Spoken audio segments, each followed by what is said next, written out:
Bonjour à tous, salut Tidran, Salut ça va? Hélène, ça va? Alors, bienvenue dans ce patch qui va parler des bases du jeu Mhm, positionnel, on va parler mhm. de stratégie, on est très heureux de pouvoir vous proposer cette formation. Pourquoi on a décidé de faire cette formation? C'est parce que on entend souvent des joueurs lors des analyses de partie dire oh, je savais pas quoi faire, ici je m'ennuyais, j'avais pas d'idée. Et Oui. c'est toujours compliqué hein, cette situation. Et du coup, je me demandais, Tigran, est-ce que toi, ça t'arrive en partie de te retrouver totalement démuni, sans aucune idée? Ou est-ce qu'au Mhm. contraire, tu sais toujours qu'est-ce qu'il faut faire, tu as toujours des plans ou pas? Euh, En fait, oui, tu as tout à fait raison. Et je trouve que cette phase de jeu est probablement une des plus compliquées des échecs, hein. Parce que j'ai un petit problème avec le caméra. Mais c'est bon. Alors, donc, on apprend rapidement à développer les pièces. On comprend assez facilement l'utilité du centre et puis faire le roc pour mettre le roi un petit peu à l'abri. Mais euh, on est un petit peu après, on ne sait pas quoi faire derrière. Donc, à travers ces chapitres, donc à travers cette formation, vous allez pouvoir avoir un peu plus d'informations.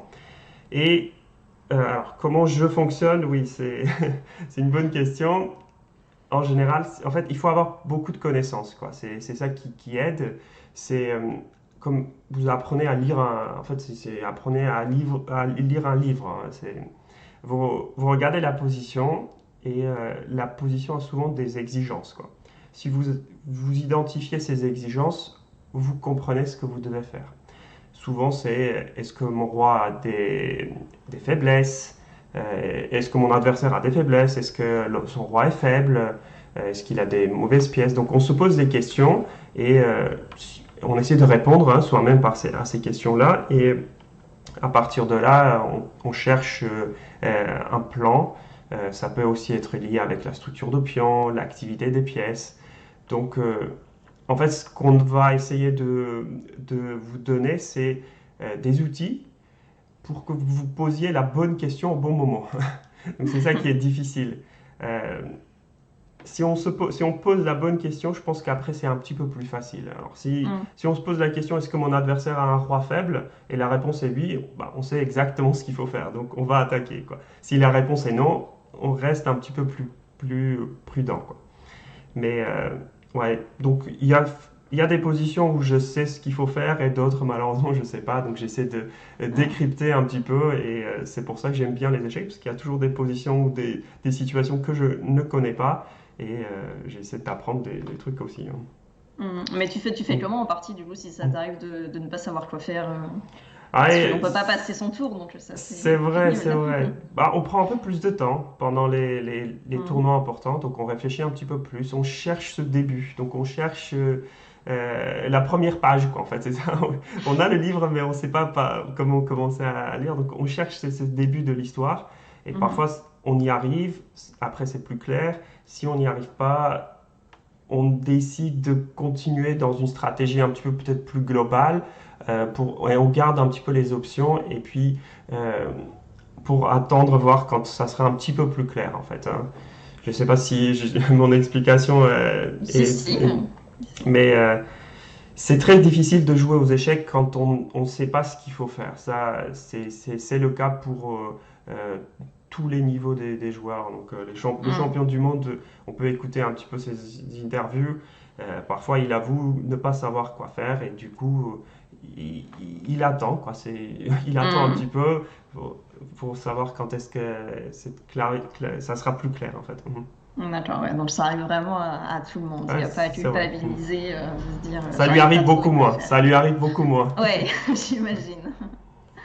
Ok, donc bah, justement dans cette formation, ce qu'on va vous proposer, c'est de vous offrir Ouais. différentes connaissances pour vous aider bah, à trouver différents plans et savoir comment réagir en fonction des avantages que vous avez dans votre Mhm. position. Ouais, ouais. Donc les différents chapitres qu'on va aborder, on va parler en premier de l'avantage central, donc l'intérêt d'avoir plus de pions au centre que son adversaire. On verra ensuite en deuxième chapitre l'attaque sur le petit roc, comment Mhm. attaquer le roi qui est bien protégé derrière ses pions. Ouais. Ensuite, on parlera du roi au centre, quel est le problème si on ne roche pas? De ça, j'ai souvent Oui, c'est un sujet important. Ouais, ouais, ouais. En plus, souvent, j'entends des gens, enfin, j'ai des élèves comme ça, quand je leur dis qu'il Mhm. faut rocher, ils me disent, ah non, mais les grands maîtres, il y a plein de fois, ils rochent pas, donc pourquoi est-ce que tu me dis qu'il faut faire le petit C'est roch? vrai, c'est vrai. Donc, c'est un thème important de comprendre Et tu sais, tu peux pourquoi. rajouter une petite information parce que le roc est souvent associé avec l'idée de mettre le roi à l'abri. Mais si on Oui, rajoute l'idée de ramener une pièce forte comme la oui, tour active la tour, c'est dans le ça. jeu, et là, ah tiens, ça m'intéresse parce que ça Ouais, permet d'avoir ouais, la tour, quoi. c'est ça.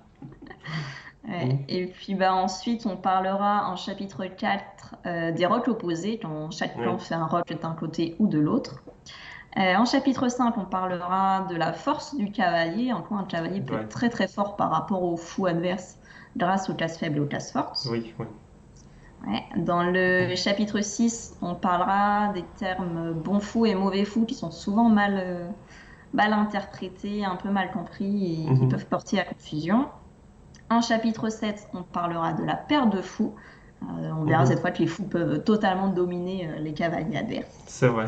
Ouais. Et en dernier chapitre, on parlera des tours, hein. Une fois qu'on a fait à peu Mhm. près toutes les pièces, on parlera des tours et comment réussir à les activer justement, parce qu'en début de partie, elles sont derrière les pions et c'est difficile de les jouer. Donc on Ouais, verra mais une comment fois faire. activées, ces pièces peuvent vous permettre de gagner les parties assez rapidement, hein, parce que les tours actifs peuvent capturer les pions très facilement. Donc, Oui, ouais, c'est. Ouais. c'est ça. Donc on verra comment les rendre très très actives et les rendre presque les pièces les plus fortes de l'échiquier. Ouais. Ok, est-ce que ça te va, Tiran? Est-ce qu'on Ouais, peut se lancer? On ça est me prêt paraît pour pas mal. travailler? Oui, Ok, bon bah c'est parti alors. c'est À tout de parti. suite.